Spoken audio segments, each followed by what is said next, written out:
Hi friends, welcome back to Shrav's Lifestyle. For more content, please like, share and subscribe. ఎన్నో పోషకాలతో కూడిన రాజ్మా కర్రీని ఇలా చేసుకొని చూడండి. ఒక కప్పు రాజ్మా తీసుకొని శుభ్రం చేసుకొని నిండుగా నీళ్ళను పోసుకొని కనీసం 8 గంటలు నానబెట్టుకోవాలి. ఇలా నానడం వల్ల మెత్తగా ఉడుకుతాయి. రాత్రంతా నానబెడితే సరిపోతుంది. వీటిని ఒక కుక్కర్లో వేసుకొని 3 కప్పుల వాటర్ యాడ్ చేసుకొని ఇందులో కొంచెం చెక్క, 3 లవంగాలు, ఒక స్టార్ పువ్వు, కొంచెం ఉప్పు, కొద్దిగా పసుపు, అలానే కారం వేసుకొని మూత పెట్టి 6 విజిల్స్ వచ్చే వరకు మెత్తగా ఉడికించుకోవాలి. చల్లారిన తర్వాత మూత ఓపెన్ చేసి చూస్తే ఇలా ఉడికింటుంది.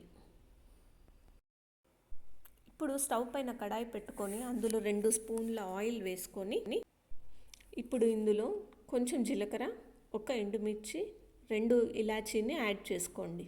బాగా కట్ చేసుకున్న పచ్చిమిర్చి వేసుకొని బాగా కలుపుకోండి. కొద్దిగా బాగా వేగిన తర్వాత ముందుగా కట్ చేసుకున్న ఒక పెద్ద ఉల్లిపాయని ఇందులో యాడ్ చేసుకొని బాగా కలుపుకోవాలి. ఇప్పుడు కొంచెం ఉప్పు వేసుకొని ఒకసారి బాగా కలిపి అందులో ఫ్రెష్గా దంచుకున్న అల్లం తెల్లగడ్డ పేస్ట్ వేసుకొని 1/2 టీ స్పూన్ పసుపు యాడ్ చేసి పచ్చివాసన పోయే వరకు బాగా కలుపుతూ వేపుకోవాలి. 2 మీడియం సైజ్ టమోటాలని ఫైన్గా ప్యూరీలా చేసుకొని ఇప్పుడు యాడ్ చేసుకోవాలి. ప్యూరీ యాడ్ చేసిన తర్వాత 1 నిమిషం పాటు మీడియం ఫ్లేమ్లో బాగా ఉడకనివ్వాలి. ఇలా ఆయిల్ సపరేట్ అయిన తర్వాత 1 స్పూన్ కారం, 1 స్పూన్ ధనియాల పొడి, 1 స్పూన్ గరం మసాలా వేసుకొని బాగా కలుపుకోవాలి. ఇలా ఆయిల్ సపరేట్ అయ్యి కొంచెం ఉడికిన తర్వాత ముందుగా ఉడికించుకొని పెట్టుకున్న రాజ్మాని నీళ్ళతో సహా యాడ్ చేసుకోవాలి.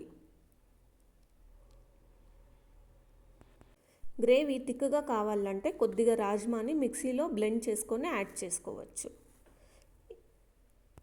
మీడియం ఫ్లేమ్లో కనీసం 10 నిమిషాలు బాగా ఉడికించుకోవాలి.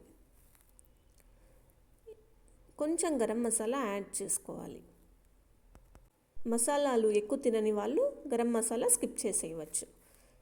ఇప్పుడు కట్ చేసుకొని పెట్టుకున్న కొత్తిమీరని యాడ్ చేసి మరొక నిమిషం పాటు ఉడికించుకుంటే టేస్టీ రాజ్మా కర్రీ రెడీ అయిపోతుంది.